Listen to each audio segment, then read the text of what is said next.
ما هو من ربنا هي ما هي سيا بس ودي فيري تيجي لقى دوبا أي محل هي مانت الدنيا قبل كنا نجاوبهم بلينا ده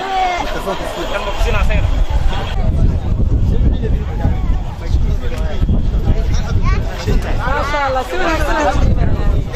كورن waxa lagu gado maxay kamid حلقوا كذا يناسب. alaabtaan kelima alaabtaan. alaabtaani. ku gaday. Kasir banooni kaamar diyaarad baabuur waxba abada xataa diyaarad. ay gudoomiyaha ku nabad ku ciidda kala naga dhigo gudoomiyaha mid kale oo mahadcelinaya gobolka banaadir oo saafid aad iyo aad u maasanta waa wiilka oo aad maanta suuqa kala kulmo aad iyo aad ma sha Allah adinkana baxda saxaafadda idin mahadcelinaya kadib ba maasantiin thank you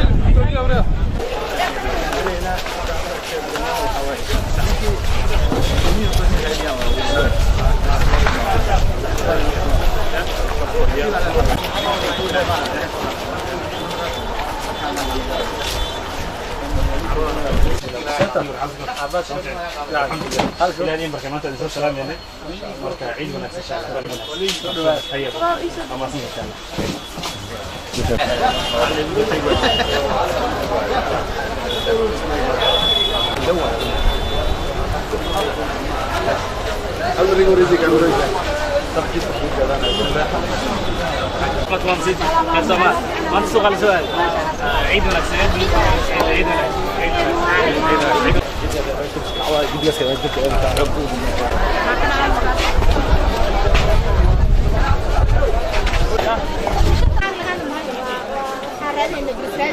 واحد اللي بعد عشان يجي عيد من شيء واحد الحمد لله ايوه الحمد لله انا ثابت عليها حقيقي يا دكان كم wax ciidan iyo milishidi wax ku dhibay ما شاء الله برشلونة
أنا ساسر ومرتفع. أوكي. خالد. هاي صوت.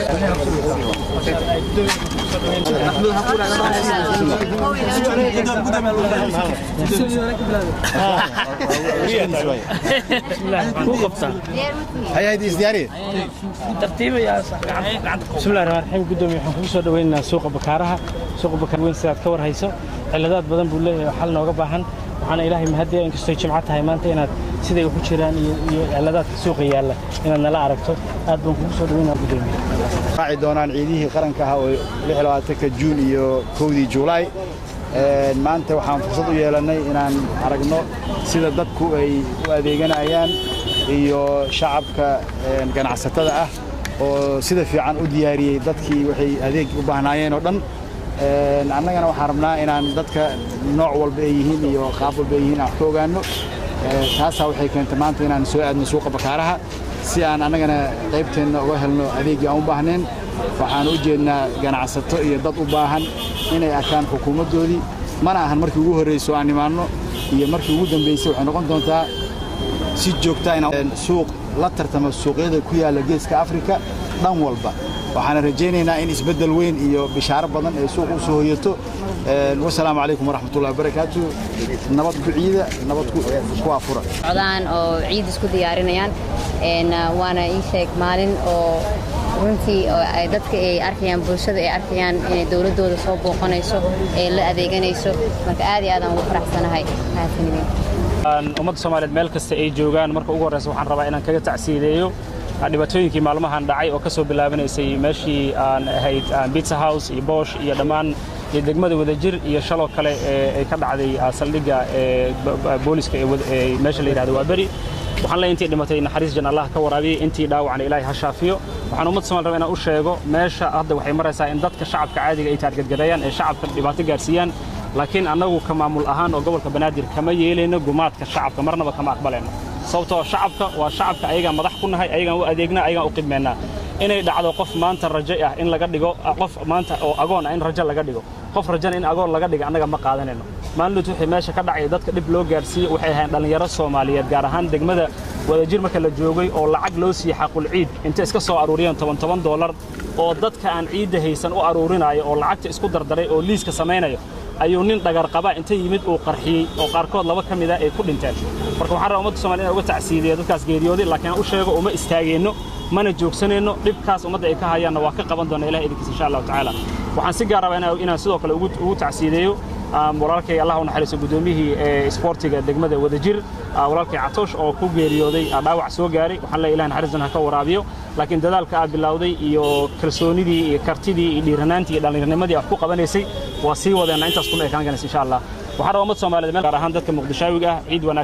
ciid wanaagsan maadaama ay noo dhiman tahay dhowr maalmood laakiin inaan ciid wanaagsan dhaho annagoo maanta ka hadlayna suuqa bakaaraha oo hadda jooga masaajidka daawada agtiisa suuqa si wanaagsan bay dadku u ciideysanayeen dad dhalinyaro oo ciideysanayo dad oo sidoo kale aan ciid qaybaha kala duwan lagu ciideystay ayagana iibsanayay farxad ay noo tahay waxaan leenahay sidoo kale gudoomiyaha ila joogo dhibta aan ku aragno suuqa bakaaraha gaar ahaan wadooyinka in wadooyinka loo helo mid loo maro ta kale dhinaca kale waa exit iyo entrance in loo helo meel laga soo galo iyo meel laga baxo hadda waxa saddex yaacay aan ka baxno dadkuna aan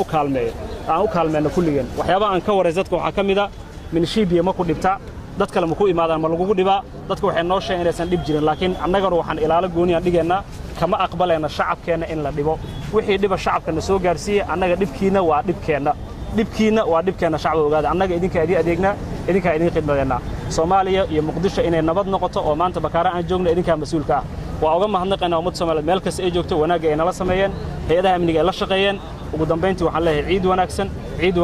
ciid wanaagsan sidoo kale sama ku ciida soonka inta ka dhimanna sama ku afura waad maasantii salaam alaykum warahmatullahi wabarakatuh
والله معلومة خلصنا every day 3 كيلو معلومة دكتور مالتها بوتي دي كان أجر أحسن دلالة السنة إن شاء الله هي ماما سيفي عن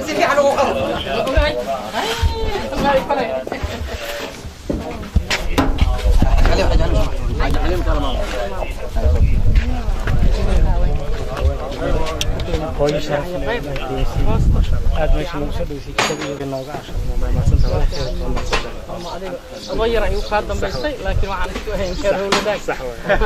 لكن ما بيرد لكن ولا كان سفع ما شاء الله وما سنت ما بعد وما سنت ما سنت إلى جالسان إذا كان نوكينتين سواء كرني ويقول إذا كان نوكينتين أصلا ويا المقدمين ومهتسين غير الله خصية أصدق هو شان بقطي ودو أبابولي أنا وإيدي مسافر حبر وقع ما شاء الله نقدر نخوي نوت هاي إن شاء الله قرب خير نوت جزاك الله خير لمانتي